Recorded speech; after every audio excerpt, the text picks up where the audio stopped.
에베소서 1장 6절 다 함께 읽겠습니다. 이는 그가 사랑하시는 자 안에서 우리에게 거저 주시는 바 그의 은혜의 영광을 찬송하게 하려는 것이라. 아멘. 기도합니다. 영광이 하나님, 사랑이 하나님, 이 시간에 주의 음성 듣기로 원합니다.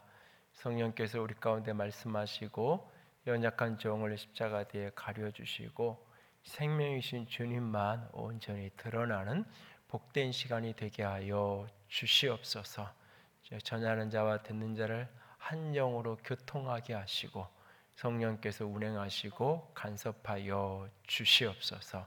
주님께만 온전히 맡겨드리고 위탁하오며 우리 주님 예수님 이름으로 기도드렸습니다. 아멘.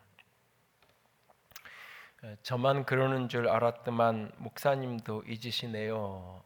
지난주 금요일 날 주보 인쇄하는 인쇄소 사장님한테 받은 카톡 메시지입니다. 주보 원고를 금요일 날 저녁 오후 6시까지 마무리를 해서 웹하드에 올려주면 이제 저희 교회 주보가 이제 블랙으로 인쇄를 대부분의 교회들이 이렇게 블루 컬러로 인쇄를 많이 하는데, 그래서 이제 인쇄소에서 다른 교회 주보 찍기 전에 저희 교회를 제일 먼저 금요일 날 저녁 때 찍고 그다음에 토요일 날 다른 교회들을 작업을 하고 이렇게 하는데, 이제 집에 들어가서 저녁을 먹으려고 들어갔는데 사장님한테 문자가 왔어요. 목사님 주보 아직도 못 오셨어요. 이렇게 문자로 왔어요. 제가 주보는 다 끝내서 작업은 끝내놓고 웹하드에 올리질 않고 집에 저녁 먹으러 들어간 거예요.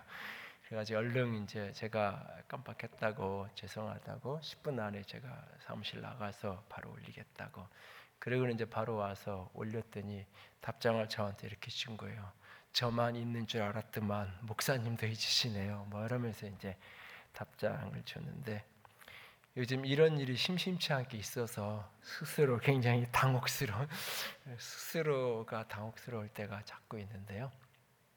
지난 주일도 설교 중에 제가 좀 착오를 일으킨 부분이 있었는데, 나오미가 룻이 낳은 쌍둥이를 품에 안았다 뭐 이런 이야기를 설교 중에 원고에도 없는 이야기를 제가 이제 이렇게 나눴던 한 문장 두 문장 했던 적이 있는데, 사실은 베들레헴 사람들이 이제 보아스를 축복하면서 그 룻을 젊은 여자로 지칭하죠. 그래서 이제 룻이 너의 상속자를 낳아줄 거다. 그러면서 유다에게 이제 상속자인 베레스를 낳았던 다말을 인용하면서 축복하는 장면이 룻기서 4장에 있어요. 그 장면하고 제가 이제 착오를 이제 혼동을 순간적으로 하면서 이제 룻이 쌍둥이를 낳은 걸로, 사실 이제 다말이 유다에게서 낳았던 아이들이 베레스와 세라라는 쌍둥이를 낳았던 건데, 그걸 이제 착각해서 이제 그렇게 설교 중에 언급을 했는데, 혹시 그게 이제 걸려서 말씀 잘 듣다가 저거 아닌데 그러면서 이렇게 힘드셨던 분들이 있으면 용서하시고요. 어쨌든 그런 일이 안 생기게 더 주의하고 세심하게 노력을 하겠습니다. 뭐 이렇게 자꾸 이렇게 쉽게 빠져나갈 수 있는 말은 있어요. 옛날에 안 그랬는데 나이를 먹어서 이렇게 얘기할 수 있는데, 그렇게 말하자니 나이를 아직 많이 먹은 것 같지는 않고 하여튼간 조금 더 노력하겠습니다. 오늘은 한일교회가 설립된 지 28년이 되는 날입니다. 1993년 3월 21일, 매월 이제 3월 셋째 주를 설립 기념 주일로 기억하는데, 오늘은 날짜까지 정확하게 이제 딱 맞는 날인데요. 하안동 광명시 하안동 단독 빌지 지하 30평에서 이제 그의 첫 주부터 모이기 시작해서 3월 21일 날 이제 공식적인 설립 예배를 드렸는데, 엊그제 같은데 벌써 28년이 흘렀습니다. 그때부터 지금까지 함께 하셨던 분들도 이 가운데 몇 분 계시고, 또 지난 시간 하늘교회 역사를 함께해서 나아가는 일에 함께 하셨던 많은 분들에게 고맙고 감사합니다. 하늘교회는 사실 상처받고 방황하는 몇몇 분들과 함께 충분한 준비 없이 시작한 교회였습니다. 그 시절 저는 목회는 설교가 전부인 것으로 착각하던 철없던 신한대학원생에 불과했습니다.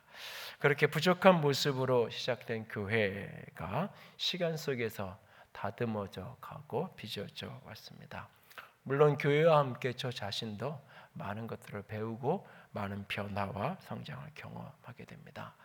특별히 상처 많은 분들이 시작과 함께 시작했던 교회였기 때문에 목회자로서 갖는 가장 중요한 관심사는 성도들의 마음과 영혼을 어떻게 하면 회복하고 치유할 수 있을까라고 하는 것이었습니다. 그것이 바로 이제 고장난 마음 정비소라는 책의 이 에필로그에 잠깐 제가 언급을 했던 것처럼 은혜의 손길 아래 마음과 영혼을 돌보는 것, 이것은 제가 목회자로 살아가는 존재의 이유 가운데 첫 번째 이유입니다. 그리고 하나님은 늘 함께 하셨고 당신의 은혜와 능력으로 우리 가운데 수많은 치유와 회복의 간증을 허락해 주셨습니다. 물론 여전히 부족함이 많고 여전히 우리 가운데에도 아픔이 있습니다. 그러나 또한 하나님의 은혜와 능력은 지금도 현재로 우리 가운데 일하시며 우리를 회복하고 계심을 믿습니다. 교회를 처음 시작하고 첫 달 함께 나눴던 메시지가 이 에베소서 1장 3절에서부터 14절 말씀입니다. 이 3절에 14절 말씀을 네 단락으로 끊어서 네 차례에 거쳐서 이제 처음 교회가 시작된 첫 달에 네 번 설교 말씀으로 나눴던 기억이 있습니다. 사실 에베소 1장 3절에서 14절은 신약 성경을 원래 기록했던 헬라어 원문으로는 한 문장입니다. 우리 번역 성경에는 여러 문장으로 구성이 되어 있지만 끊어지지 않는 한 문장으로 구성되어 있는데요. 찬송하리로다라고 하는 3절의 고백으로 시작해서 6절에 그의 은혜의 영광을 찬송하게 하려는 것이라.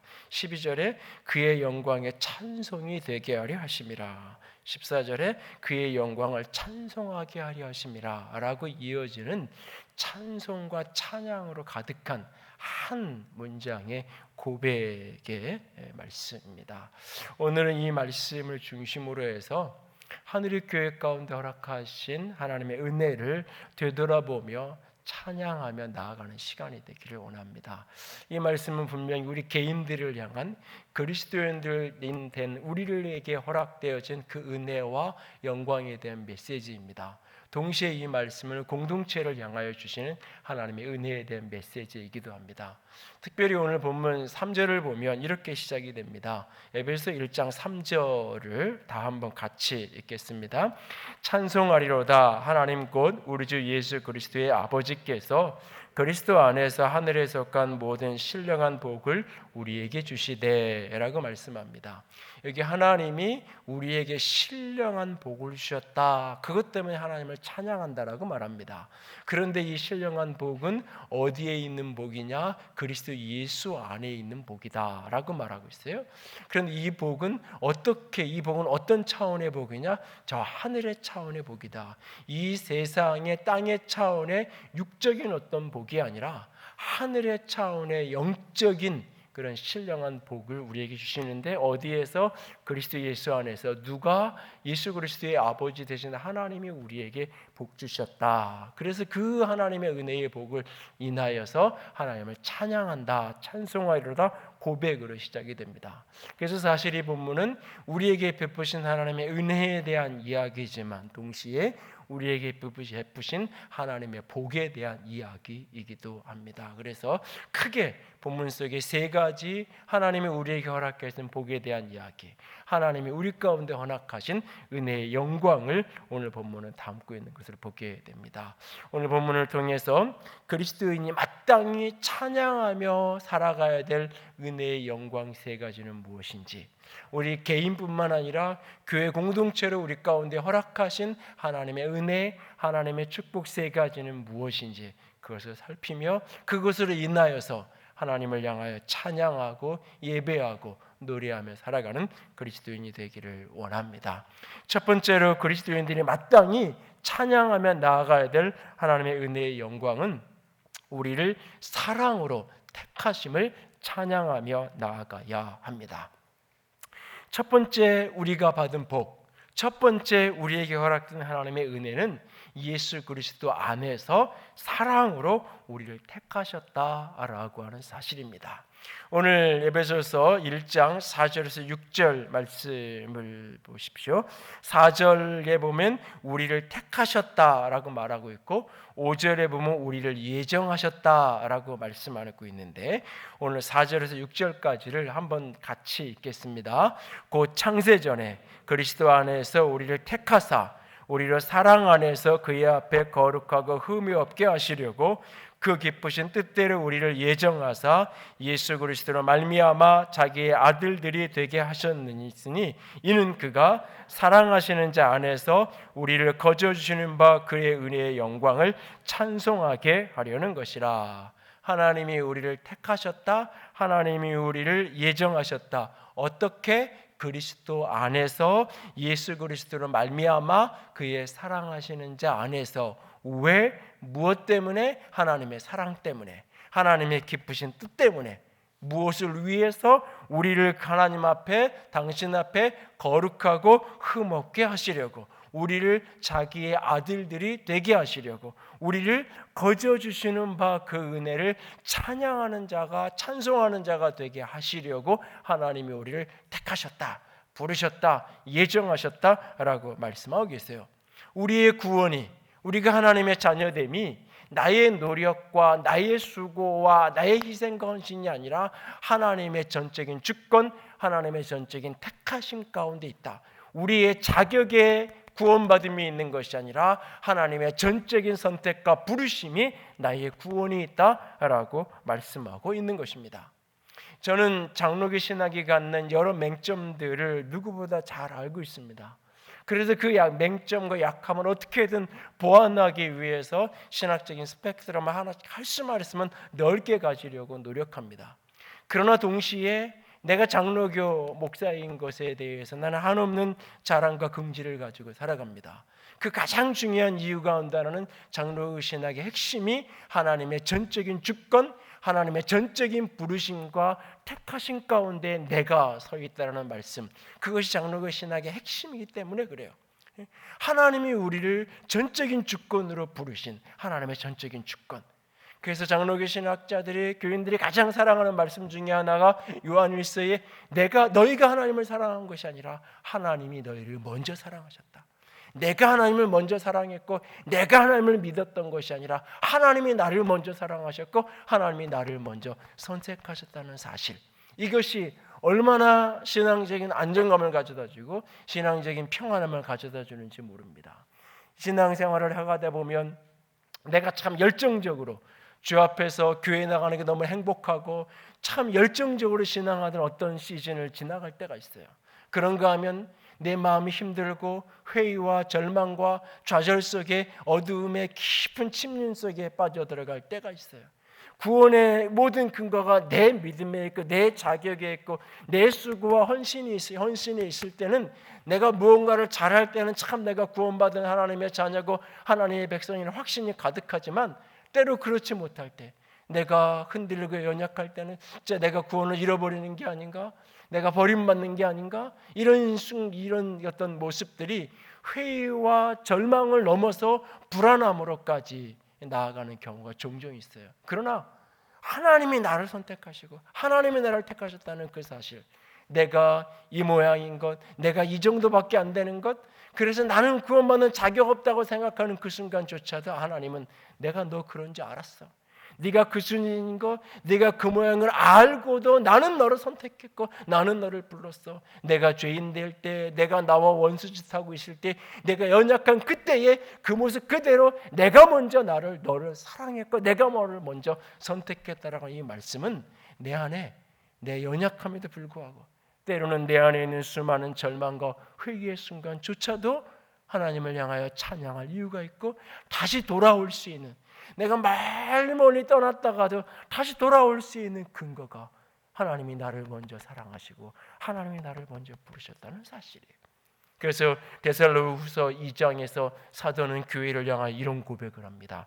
데살로니가후서 2장 1절, 2장 13절 다 함께 읽습니다. 주께서 사랑하시는 형제들아, 우리가 항상 너희에게 관하여 마땅히 하나님께 감사할 것은 하나님이 처음부터 너희를 택하사 성령의 거룩하게 하심과 진리를 믿음으로 구원을 받게 하심이니, 마땅히 하나님께 감사하는데 처음부터 하나님이 너희를 택하셨다.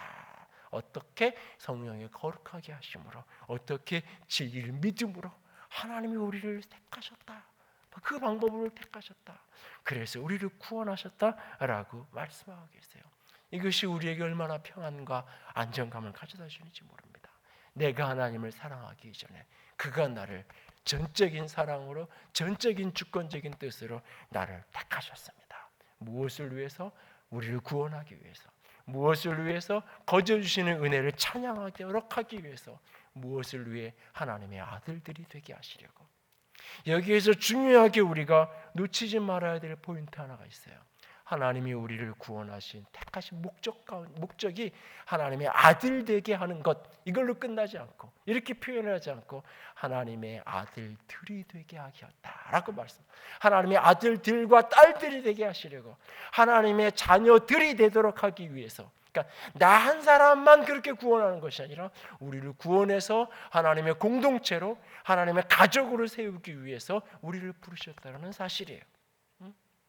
지난해에 사실은 8월 말에 결혼식 주례를 해야 되는 일이 있었는데, 이게 사실은 이제 8월 중순에 갑자기 막 이렇게 광복절 해가지고 이렇게 터지면서 뭐 이렇게 결혼식 참석할 수 있는 사람을 확 줄여놓고 막 이렇게 됐잖아요. 그래서 이제 결혼식을 연기가 돼서 지난 1월로 이제 연기를 했었는데, 또 이제 이렇게 여전히 힘들어가지고 4월로 이제 연기가 돼 있는데, 4월에는 꼭 해야 되는데 생각. 근데 사실은 뭐 두 사람이 결혼하는 거니까, 그리고 이미 뭐 결혼식 준비 다 돼 있던 거니까, 굳이 뭐 상황이 그러면 그냥 뭐 형식은 약식으로 하고, 그냥 두 사람이 그냥 뭐 이렇게 결혼 이렇게 직계 가족들 정도 모여서 간단하게 결혼 예배라고 예배하고, 뭐 그리고 뭐 살림살이 시작할 수 있어요. 그렇게 하는 경우도 분명히 있고요. 그런데 굳이 때로는 날짜를 이렇게 연기해 가면서까지 결혼식을 해요. 그 가장 중요한 이유는 뭐냐면, 결혼은 두 사람만이 하는 게 아니기 때문에 그런 거예요. 두 사람만 좋아서 그냥 혼인신고하고 살림 차리면 결혼이 되는 게 아니기 때문에 그런 거예요. 결혼은 집안과 집안이 하는 거예요. 가문과 가문이 하는 거예요. 그래서 낯선 이웃집 아저씨가 어느 날 내 아버지가 되는 거예요. 낯선 이웃집 아줌마가 어느 날 내 어머니가 되고 내 형제가 되고 가족이 되는 거예요. 그게 결혼이에요. 그게. 그렇기 때문에 이게 할 수만 있으면, 형편이 조금이라도 나아지면, 그래도 뭐 많은 사람은 아니어도 그래도 초청할 수 있는 최소한의 사람들은 그래도 같이 모여서 그 같이 하고 싶은 거예요. 그러다 보니까 이렇게 때로는 연기도 되고 날짜가 조정하고 그러는 거죠. 신앙도 마찬가지예요. 내가 하나님 믿었고 하나님이 나를 선택하셔서 내가 하나님의 자녀 되었어요. 그걸로 끝나는 게 아니에요. 하나님이 나를 당신의 자녀로 부르셨을 때는 나 한 사람만 부르신 게 아니에요. 나를 공동체로 부르신 거예요. 하나님의 자녀들로, 하나님의 아들들로 하나님이 우리를 부르셔서 하나님의 백성들의 공동체로 서도록 하나님이 우리를 부르셨다는 사실이에요. 오늘 하나님이 나를 택하셨다, 이 말은 하나님이 우리를 교회로 공동체로 부르셨다, 하나님의 자녀로 부르셨을 뿐만 아니라 하나님의 아들들로, 하나님의 교회로 하나님이 우리를 부르셨어요. 지난 시간 동안 30여 년 가까이 한 교회를 담임 목회를 하면서 오면서 교회에 대해서 깨달은 몇 가지가 있는데, 교회에 대해서 깨달은 진리 하나는, 교회는 하나님이 붙이신다라고 하는 거예요. 성도들은 하나님이 붙이신다는 거예요. 목회자가 아무리 열심히 하고 시선을 섬겨도 결국 하나님이 성도들을 붙이고 하나님이 교회를 붙이셔서 함께하게 하신다는 거예요. 목사는 성도를 가리거나 고를 수 없는 사람이에요. 하나님이 고르시고 하나님이 가려서 나한테 맡기면, 우리 교회에 맡기면 그를 그냥 목용하는 사람일 뿐인 거예요. 부모가 자식을 고를 수 없고 선택할 수 없는 것처럼 목사는 하나님이 맡기신 성도들을 그저 목양하며 받을 뿐이에요. 하나님이 하루를 맡기시면 하루를 그를 목양하는 거고, 하나님이 그의 평생을 맡기시면 그의 평생을 목회하며 걸어가는 거예요. 그래서 가끔은 저는 이렇게 몇 주를 계속 나오시는데 등록은 안 하세요. 이렇게 저렇게 여쭤보면 3개월 있다가 제가 외국을 나가야 돼서요. 뭐 지방에 있다가 잠시 이렇게 이 파견 근무를 이렇게 이쪽에 와 있는 거라 6개월 있다가 또 고향으로 내려가야 돼서요. 그냥 그렇게 예배만 드리는 거예요. 그런 분들이 있으면 제가 꼭 등록을 하시라 그래요. 한 주를 나와도 한 주 교인이어도 괜찮고 한 달이어도 괜찮고 그 기간 동안 하나님이 공동체 안에 붙이셔서 함께하게 하시는 거잖아요. 그것이 한 주를 붙이시면 한 주고, 누구는 내가 이 교회에 뼈를 묻고 평생 있을 거야. 그런데 어느 날 일이 터지잖아요. 어느 날 갑자기 뭐 해외로 발령이 나기도 하고 저 지방 오갈 수 없는 곳으로 발령이 나기도 하고 내일 일은 모르는 거예요. 하나님이 한 주를 붙이시면 한 주를 그것에 머물러 같이 한 공동체를 사는 거고, 평생을 붙이면 또 평생을 이렇게 함께 살아가는 거예요. 목회자만 그런가요? 성도들도 마찬가지예요. 여러분들이 하늘의 교회를 골라서 내가 여기에 왔다고 생각하지만 아니요, 하나님이 여기를 붙이신 거예요. 여러분이 이 동네로 이사 오지 않았으면 우리가 만났을까요? 우리 교회가 이곳에 땅을 사고 들음자들을 건축해서 이곳으로 옮겨오지 않았으면 만날 수 있었을까요? 내가 고르고 내가 여러 개 판단을 하면서 이 교회가 그래도 최선이겠다라고 싶어서 내가 선택하고 결정하고 내가 등록한 것 같지만, 하나님이 맡기시고 하나님이 붙이시고 함께 하시는 거예요. 부모가 자식을 고르고 선택할 수 없는 것처럼 자식도 부모를 그렇지 못하잖아요. 내가 교회를 선택한 것 같지만 아니요, 하나님이 붙이시고 하나님이 함께하게 하시는 거예요. 하나님이 나를 당신의 자녀로 아들로 선택하셨을 뿐만 아니라 하나님이 나를 이 교회, 하늘의 교회 공동체의 가족으로 일원으로 하나님이 붙이셔서, 하나님이 누군가는 그곳에서 1년을, 누군가는 그곳에서 10년을, 누군가는 평생을 그곳에서 머물겠지만 얼마일지 모르지만 하나님이 그렇게 함께하도록 우리를 붙이시고 함께하게 하시는 거예요. 그래서 교회가 가장 중요하게 여기는 구절 가운데 하나가 에베소 2장 18절 말씀이에요. 같이 읽습니다. 이는 그로 말미암아 우리 둘이 한 성령 안에서 아버지께 나아감을 얻게 하려 하심이라. 우리 둘이 이방인과 유대인이, 나와 너가 피부색이 다르고 계층이 다르고 신분이 다르고 남자 여자 모든 게 달라도 우리가 한 성령 안에서 하나님께 나아간다. 내가 한 성령 안에서 아버지를 향해서 나아간다. 우리가 함께 공동체로 연합해서 나아간다라고 말씀하고 계십니다. 하나님이 우리를 사랑으로 부르셨고 하나님이 우리를 사랑으로 택하셨어요. 나 개인을, 또한 동시에 하나님을, 우리를 교회로 부르시고 교회로 붙이셨어요. 교회는 하나님이 붙이시는 거예요. 하나님이 함께하게 하시는 거예요. 오늘 우리를 하늘의 교회로 붙이시고 함께하게 하신 그 하나님을 찬양하며 나아가는 저 여러분이 되기를 원합니다. 두 번째로 우리가 찬양해야 될 것은 우리를 그의 피로 속량하심을 찬양하며 나아가야 합니다. 하늘에 속한 신령한 복 두 번째는 예수 그리스도의 피로 하나님이 우리를 속량, 곧 죄사함을 허락하셨기 때문입니다. 오늘 본문 7절 말씀을 보세요. 에베소 1장 7절입니다. 함께 읽습니다. 우리는 그리스도 안에서 그의 은혜의 풍성함을 따라 그의 피로 말미암아 속량 곧 죄사함을 받았느니라. 그리스도 안에서 그의 은혜의 풍성함을 따라 우리가 그 피로 말미암아 죄사함, 속량을 받았다라고 말하고 있어요. 여기에 속량이라는 이 단어는 노예 시장에 팔려가 있는 노예를, 그 노예의 값을 지불하고 그를 사내서 그를 해방시키는, 자유케 한다라고 하는 의미예요. 그러니까 이 죄사함이라는 표현은 내가 잘못했어, 미안해, 용서해줘, 그래 내가 용서해줄게, 그냥 그렇게 너 죄 그냥 없는 것으로 할게 라는 정도의 이야기가 아니에요. 이것은 내가 너를 용서한다라고 하는 의미만 있는 것이 아니라 그 죄 때문에 받아야 될 모든 형벌, 그 죄 때문에 받아야 될 모든 저주와 모든 형벌까지 다 사라졌다. 예수님이 그 모든 값을 십자가로, 모든 형벌당함으로 다 값을 치르심으로 우리의 모든 죄가 용서되고 씻겨졌다라고 하는 메시지예요. 단순히 죄가 씻겨졌다는 차원을 넘어서서 죄값이 다 치루어졌다. 더 이상 용서했지만, 용서는 받았지만 죄값은 치러야 돼. 용서는 받았지만 내가 그 책임은 져야 돼. 아니요.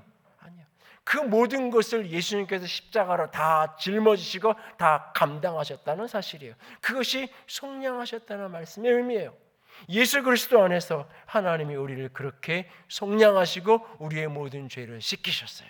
이것이 어느 날 갑자기 이루어진 것이 아니라 하나님의 계획 가운데, 하나님의 경륜 가운데 이루어진 일이에요. 그래서 8절에서부터 12절까지 길게 하나님의 경륜, 하나님의 계획에 대한 설명이 조금 더 자세하게 나와요. 어느 날 갑자기 그냥 딱 일어나서 예수님에게 하나님께서 너 가서 십자가에 죽어 백성들의 죄를 좀 속량해 라고 한 게 아니라 하나님 나라의 거대한 운영 계획, 경륜 가운데 하나님이 하나하나 준비하신 거예요. 당신이 선택하시고 당신이 구원하실 그 백성들을 위해서 그 죄값을 십자가로 치르시고 부활의 승리로 이겨내시기 위해서 당신의 아들 이 땅에 보내신 일을 창세전부터 하나님이 계획하시고 준비하시는 그 운영 계획을 따라서 하나님이 당신의 아들이 이 땅에 보내셨다는 사실이에요. 그 피로 말미암아 우리가 속량, 곧 죄사함을 얻었어요. 그런데 이것도 우리가 속량함을 얻고 죄사함을 얻어 이 메시지도 우리 개인의 죄가 씻겨졌고 용서되었다는 차원을 넘어선 공동체적인 차원으로 확장되어야 돼요. 골로새서 1장 13절과 14절은 이 정죄함이 없는 속량을 공동체적인 차원으로 확장하면서 말씀하고 있어요. 골로새서 1장 13절 14절 같이 읽습니다. 그가 우리를 흑암의 권세에서 건져내서 사랑의 아들의 나라로 옮기셨으니 그 아들 안에서 우리가 속량 곧 죄사함을 얻었도다. 하나님이 그 아들을 그 예수 그리스도 안에서 그 피로 우리를 속량하셨다, 우리 죄를 사하셨다 라고만 말하는 것이 아니라 이것을 또 다른 차원으로 어떻게 설명하냐면 사단의 권세 아래에 있던, 흑암의 권세 아래에 있던 우리를 아들의 나라로 옮기셨다라고 말합니다. 아들의 나라 백성 되도록 하게 하셨다. 그러니까 나만 속량하시고 나만 자유케 한 게 아니라 우리를, 나와 너를 자유케 하셔서 아들의 나라 백성 되도록, 그 속량받은, 죄사함 받은 백성들의 공동체로 옮겨가도록, 흑암의 권세에서 아들의 나라 백성으로 옮겨가도록 하나님이 우리를 속량하셨다라고 말씀하고 계신 거예요.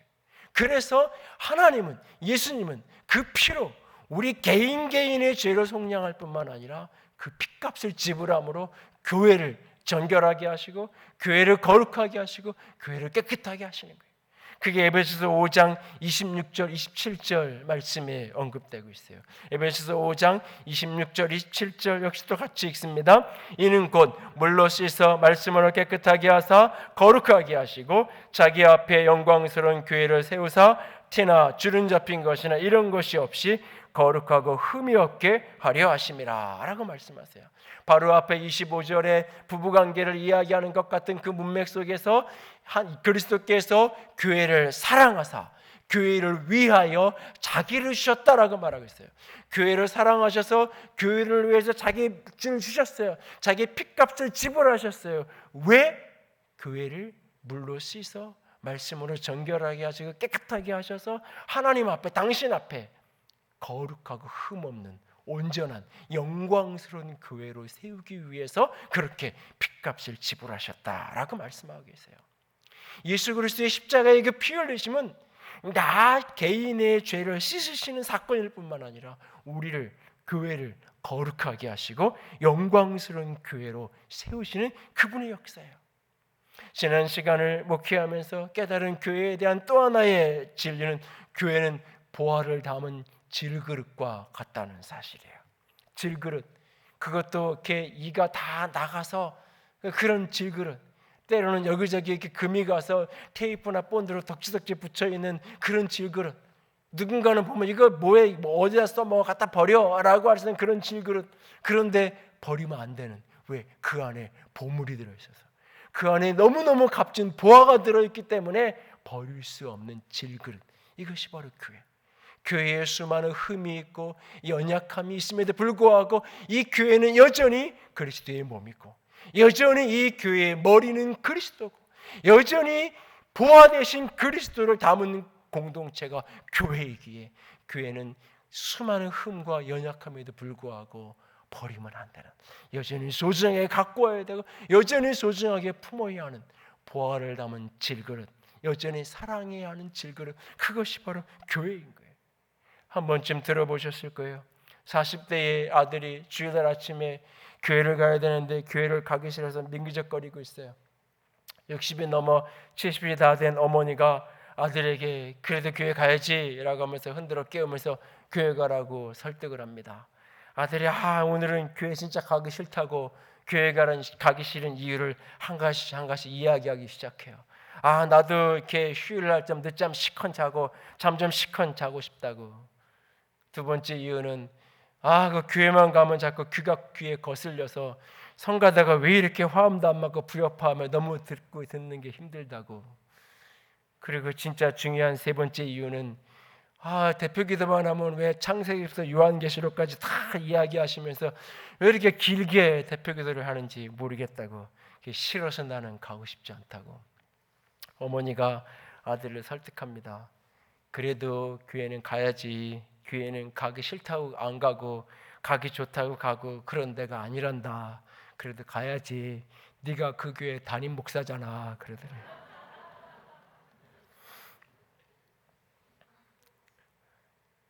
담임 목사도 교회 가기 싫을 때가 있어요.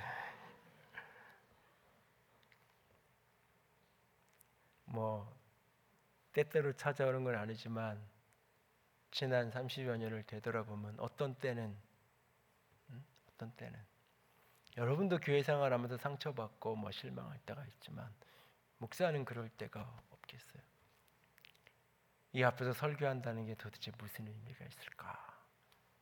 때로는 회의감과 그런 자괴감과 이런 게 한없이 눌려서 진짜 발을 떼고 싶지 않을 어떤 때가 왜 없겠어요? 목사도 때로 그럴 때가 있는데 여러분들은 또 어떻겠어요? 교회가 한없이 좋고 아름답기만 하면 좋겠는데 때로는 그렇지 못할 때. 세상에서 들려오는 수많은 이야기들이 교회에 대한 좋은 이야기가 아니라 허물진 이야기들만 수없이 들려올 때 나도 누구처럼 그냥 집에서 요즘 같은 시대에 얼마든지 인터넷이 발달되어 있는데 내가 원하는 목사님 설교나 가끔씩 들으면서 혼자 그냥 그렇게 기도하면서 그러면서 내 신앙 지키면 되는 거지. 때로는 그러고 싶을 때가 왜 없겠어요? 그만큼 교회가 허물이 있고 연약함이 있고 상처가 많아요. 사실은.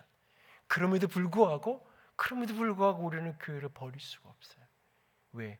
교회는 보화를 담은 질그릇이기에 이 안에 예수 그리스도가 있게. 그래서 우리는 교회를 자랑하는 게 아니에요. 그 질그릇을 자랑하는 게 아니에요. 질그릇이 우리 교회는 너무 이조백자 같은 그런 너무너무 좋은 질그릇과 같은 교회라고 그것을 자랑하는 게 아니에요. 우리 교회의 목회자가 어떻고 우리 교회에 어떤 유력한 사람이 교회에 나오고 그 어떤 걸로 자랑하는 게 아니에요. 왜? 오늘의 자랑이었던 그것이 내일의 슬픔이 되는 일이 얼마나 많아요. 얼마나 많으냐고. 우리 교회가 이런 모습이라고 자랑했던 그것이 어느 순간은 또 흠이 되고 그것이 참 조롱거리가 될 수도 있는 게 우리의 현실이잖아요. 참 존경했던 목사님이고 너무너무나 자랑했던 목사님인데 어느 날 은퇴 무렵이 되면서 사람들을 참 힘들게 하고 교인들을 가슴 아프게 하는 일들이 얼마든지 우리 주변에 있잖아요. 결국 우리가 자랑하고 붙들어야 될 것은 질그릇과 같은 교회 안에 있는 보화 예수 그리스도, 그분의 십자가의 피 흘리심과 부활의 능력이 교회 안에 여전히 머물러 있다는 사실.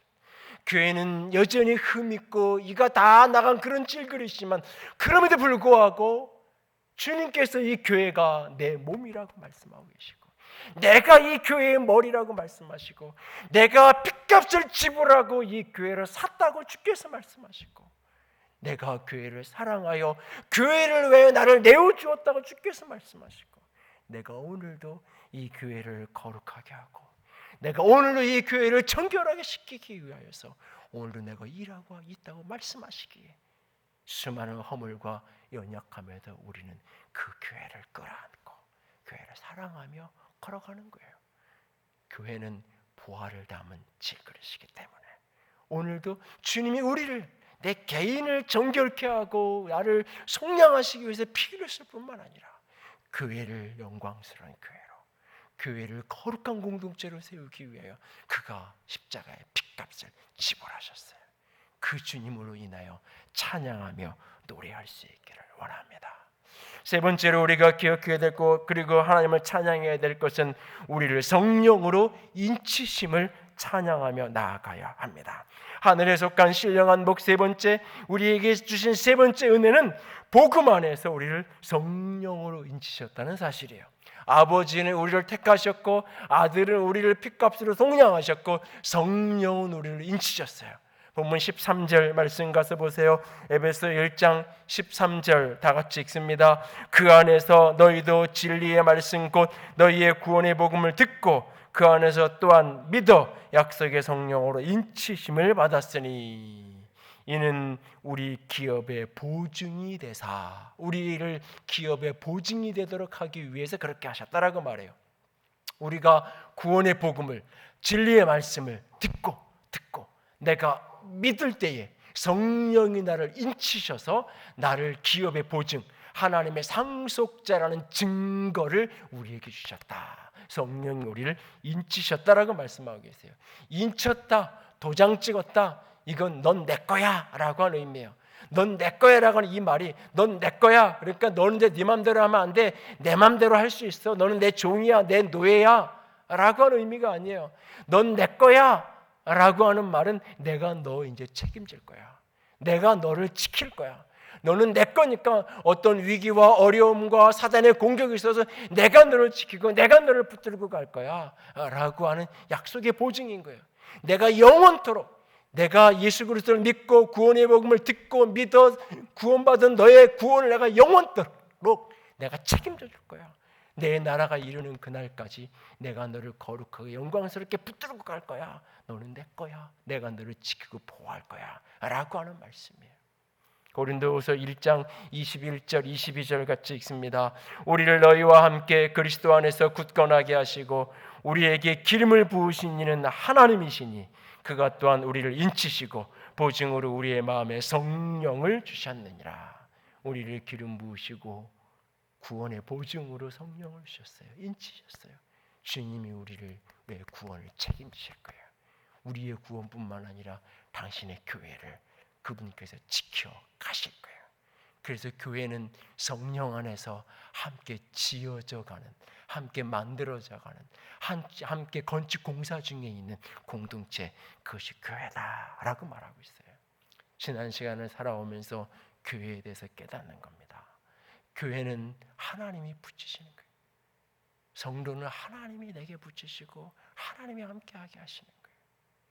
교회는 보배를 담은 질그릇, 그 질그릇이 흠이 많지만 여전히 그 안에 보화가 있기에 사랑으로 품어야 될 게 교회예요. 그리고 교회는 교회의 주인이신 하나님이 지키셔요. 교회는 교회의 주인이신 하나님이 지키시고 하나님이 돌보시고 하나님이 붙들고 계신다는 사실이에요. 어느 날 저희 애들이 그런 얘기를 해요. 막내가 아빠 우리 교회는 조용한 것 같아 이래요. 뭘 알아서 저런 소리를 할까 싶으면서 야 왜 어느 교회가 친구네 교회가 좀 시끄럽대, 뭐 문제가 있대. 그랬더니 뭔 얘기를 이렇게 하고 싶은데 그냥 이렇게 얼버무리면서 아니 그냥 그렇다고 그러면서 이렇게 뭐 친구들하고 이런저런 교회에 대한 이야기를 여기저기서 들은 게 좀 있나 봐요. 그러면 지난 시간 28년을 이렇게 지나오면서 교회가 혼돈스러울 때가 없었겠어요? 교회 안에 이런저런 갈등이 있고 불편함이 있고 때로는 교회가 깨어질 수 있는 일들이 없었겠어요? 목회자가 잘못한 게 없고 때로는 성도들이 리더십들이 실수하고 허물진 것들이 하나도 없었겠어요? 아니요. 시비를 잡으려고 하고 말꼬리를 잡으려면 한두 가지가 아닌 지금도 여전히 수많은 것들이 우리 속에 때로는 있을 거예요. 하나님이 성령님께서 교회를 붙들고 계실 때 그 교회가 평안한 가운데 가는 거예요. 누군가가 잘해서 어떤 유력한 사람이 잘해서 어떤 목회자가 잘해서 교회가 평안한 게 아니에요. 성령께서 붙들고 계시기 때문에 똑같은 일을 그럴 수도 있지. 우리가 좀 이렇게 도와서 보완해서 고쳐가면 되지. 할 수 있는 일을 어떤 경우는 어떻게 그럴 수 있어? 라고 하면서 이게 침소봉대되면서 큰 위기를 때로는 만나기도 하는 게 교회잖아요, 사실은. 저는 교회가 건축을 하고 이사를 와서 입당 예배를 드리고 임직식을 하고 그러고 나서 한 2년여를 동안 이렇게 노예적으로 이런저런 조금 시비가 걸려가지고 문제가 있을 때 교회 예배 스타일이나 뭐 이런 걸 가지고 이렇게 불편한 얘기들을 하면서 어려움이 좀 있을 때 뭐 이제 교회에 이제 아는 분들은 재직들한테 상황 얘기도 하고 뭐 그랬으니까 아는 분들은 아셨지만 뭐 외부적으로는 뭐 이런저런 시끄러운 일들이 계속 있었어도 교회 안에는 뭐 우리 장로님들이나 모이면 이렇게 어떻게 이거를 대응해야 되는지 이런저런 이야기를 하지. 교인들은 무슨 일이 있는지도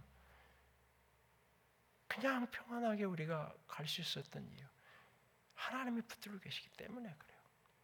그리고 사실 저는 그 2년여의 시간이 이렇게 지나고 나서 제 개인적으로 깊이 깨닫는 게 있어요. 어떻게 보면 목회자로서 가장 열정적으로 목회를 하고 교회 안에뿐만 아니라 교회 외부적으로 다양한 일들을 할 수 있는 50대가 딱 시작된, 그러면서 교회 건축하고 예전에 와서 뭔가 이제 할 수 있는다고 스스로 생각할 수 있는 그 무렵에 한 2년을 아무것도 못하게끔 딱 교회 안에 있는 것 외에는 아무것도 못하게 하나님이 딱 발목 잡게 하시고 묶어주셨을 때 제 안에 깨닫는 게 있어요. 아, 하나님이 후 불면 내가 뭔가 할 수 있다고 생각하고 내가 뭔가 해야 되겠다고 얘기하는 것들 하나님이 후 불면 한순간에 다 날아가 버리는 거구나. 아무것도 할 수 없는 사람이 될 수 있는 게 사람이구나. 교회 아무리 좋은 교회라고 아무리 건강한 교회라고 이야기해도 한순간 흩어지기 시작하면 한순간 흩어지고 한순간 흔들리기 시작하면 불과 몇 개월만 해도 수천 명 수만 명이 되는 사람들이 수백 명 수십 명 모이는 걸로 한순간 모래알처 흩어지고 마는 게 때로는 교회. 이걸 붙들고 있는 게 누구냐? 사람이 아니에요. 그 누군가가 아니에요. 결국 성령께서 붙들고 계시는 거예요. 성령의 기름 부으심이 그분께서 기름 부으시고 그분께서 지키시고 붙들고 가시는 것이 교회를 움직여가는 거예요. 교회를 그분이 당신의 교회에게 그분께서 지켜가시는 거예요. 그래서 오늘도 끊임없이 갈망하는 것은 하나님 교회를 성령께서 붙들어 주세요. 이 코로나가 오고 1년이 넘어가고 뭐 2년째로 이렇게 넘어가지만 여러 가지 모습에 대응을 하고 그래서 교회도 뭐 이런저런 프로그램도 좀 보완들하고 하지만 그 어떤 걸 해도 불안 때문에 염려 때문에 순간적으로 그런 게 밀려올 때가 있지만 이내 그것이 동기가 돼서 불안함에 뭔가를 막 이거라도 해야지 저거라도 해야지 그게 동기가 돼서 움직이지 않을 수 있는 이유는 성령께서 붙들고 계시기 때문에 그래요. 그리고 성령께서 교인들을 성도들을 붙들고 계신다는 그 믿음. 여러분들 가끔 교인들 오늘은 그래도 꽤 예배당에 오셨는데 교인들을 만나면 굉장히 낯설어요. 근데 그분은 저한테 그래요. 저는 매주 보고 있습니다. 이렇게 얘기해요. 저는 몇 달 만에 만났는데 그분은 매주 나를 보고 있대요. 그런 얘기를 들을 때마다 제가 깨닫는 게 하나 있어요. 하나님이 붙들고 성령께서 붙들고 내 눈에 보인다고 내 눈에 보이는 데서 믿음 생활 열심히 하고 내 눈에 보이는 데서 참 믿음 좋은 것 같다고 진짜 믿음 좋은 걸까? 진짜 신앙생활 잘하는 걸까? 직장에 가서도 가정에서도 진짜 교회 사는 것처럼 그렇게 할까? 모르잖아요. 성령이 붙들고 계시는 거예요. 그분께서 붙들고 가시는 거예요. 오늘도 교회를 지키시는 분이 그분이세요.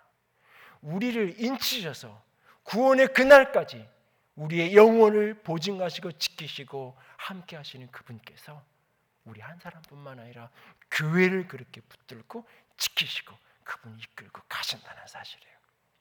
요한 칼빈은 그의 교회론에서 기독교 강요에서 교회를 보이는 교회와 보이지 않는 교회로 나눴어요.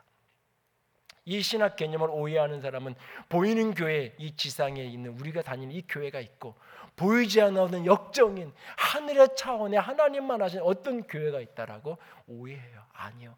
칼빈이 이야기했던 건 그게 아니에요.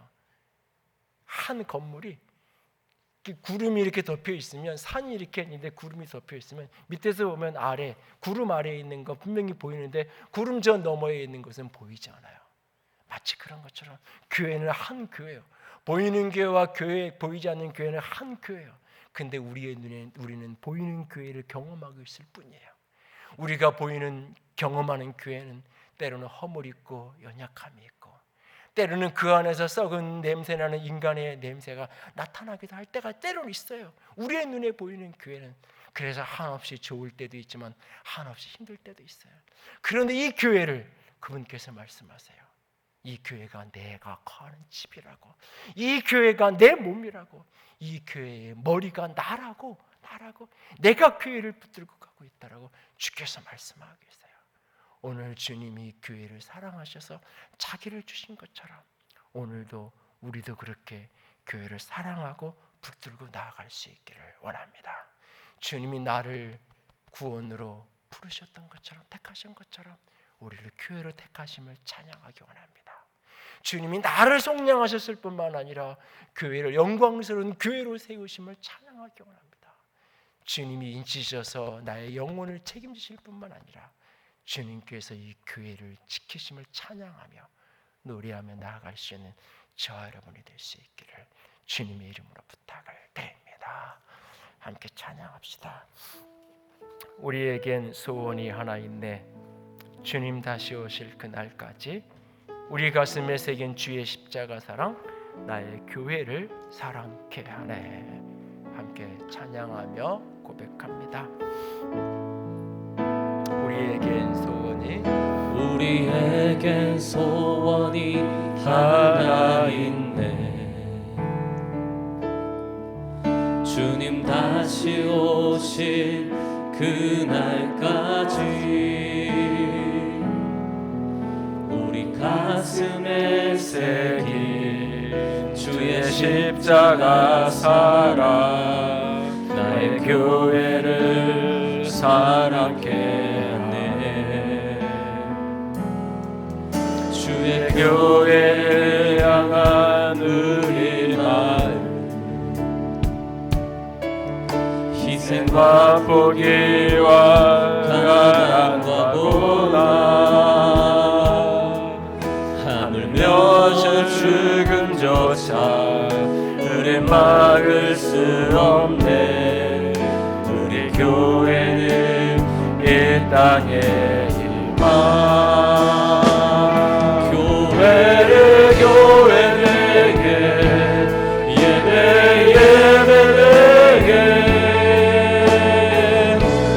우리 사용하소서.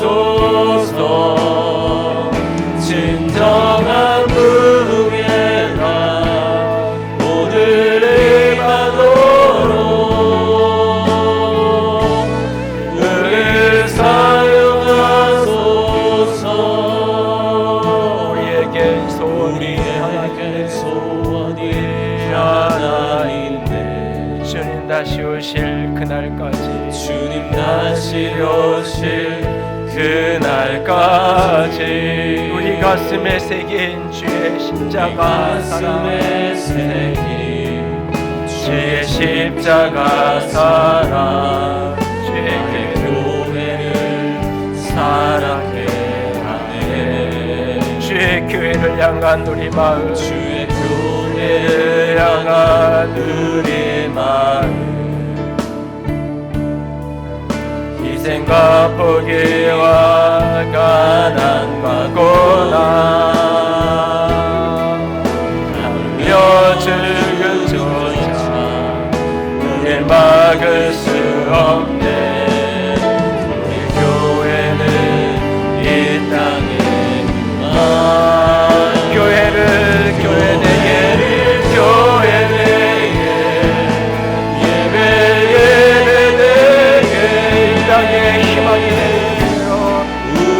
사용하소서.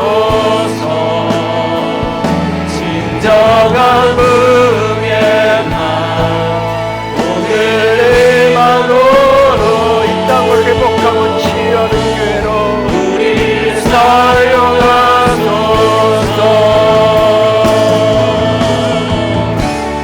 성령 안에 예배하리라.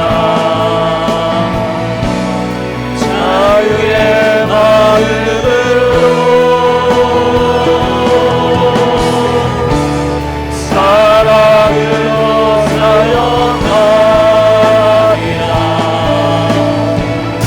교회는 생명이 흘러가게 하시니 교회에게 예배에게 은혜 사용하소서.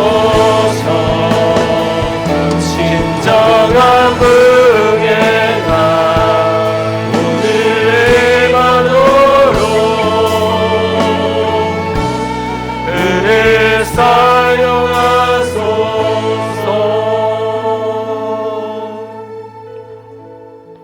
이 시간 같이 기도합니다.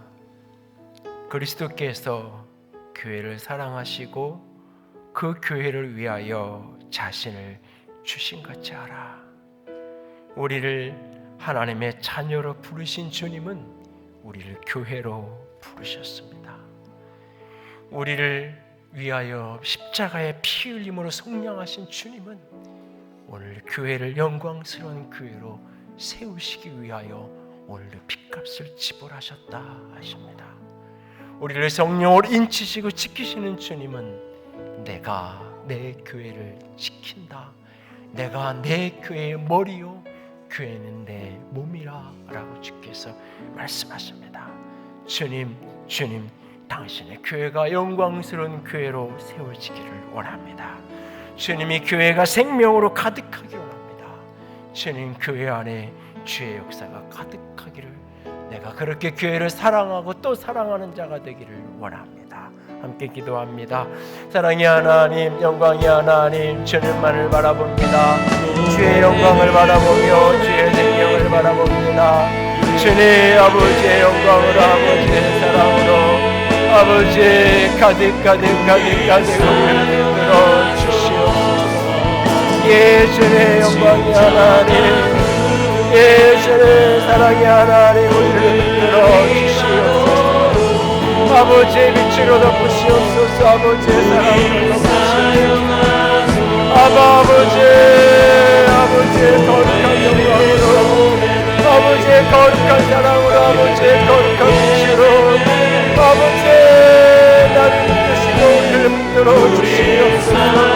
온 사랑을 다하여, 온 열정을 다하여, 온 소망을 다하여 주님의 걸어가시는 그를 상처되는 못합니다.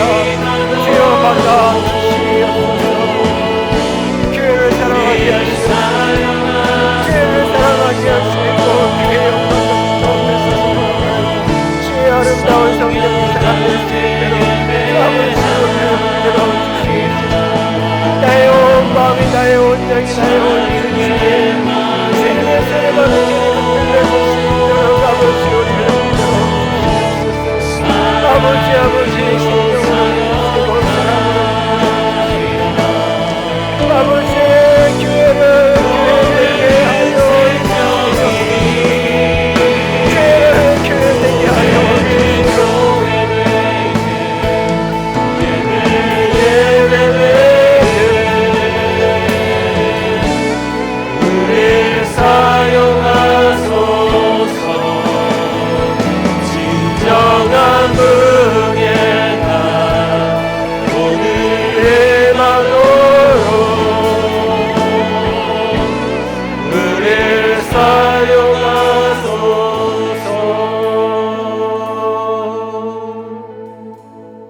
영광의 하나님, 우리를 당신의 아들로 딸로 부르셨을 뿐만 아니라 창세전에 택하셔서 구원하셨을 뿐만 아니라 교회로 부르심을 인하여 감사합니다. 우리를 속량하시기 위해 십자가에 피 흘리셨을 뿐만 아니라 교회를 티나 주름 잡힌 것이 없는 영광스러운 교회를 세우기 위하여 자신을 주심을 인하여 감사합니다. 우리를 성령으로 인치셔서 당신의 나라가 이르는 날까지 보증하시고 붙드실 뿐만 아니라 교회로 부르셔서 교회를 지키시고 교회를 인치시고 교회를 세우심을 인하여 감사합니다. 여기까지 에베네셀 하신 주님, 주님 손에 위탁하여 맡겨드립니다. 교회를 교회되게 하시고 주님 영광되게 하여 주시옵소서.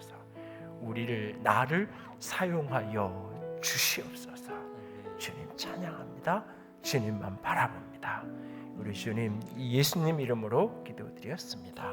아멘. 이제는 우리 주 예수 그리스도의 은혜와 하나님 아버지의 놀라우신 사랑하심과 성령 하나님의 교통하시며 기름 부으시는 그 은혜가 우리를 교회로 부르시고 우리를 인치셔서 교회를 지키시는 주님만을 바라보며 나도 교회를 그렇게 사랑하는 자가 되기로 작정하는 모든 이들 위해 이제로부터 영원토록 함께 있을지어다. 아멘.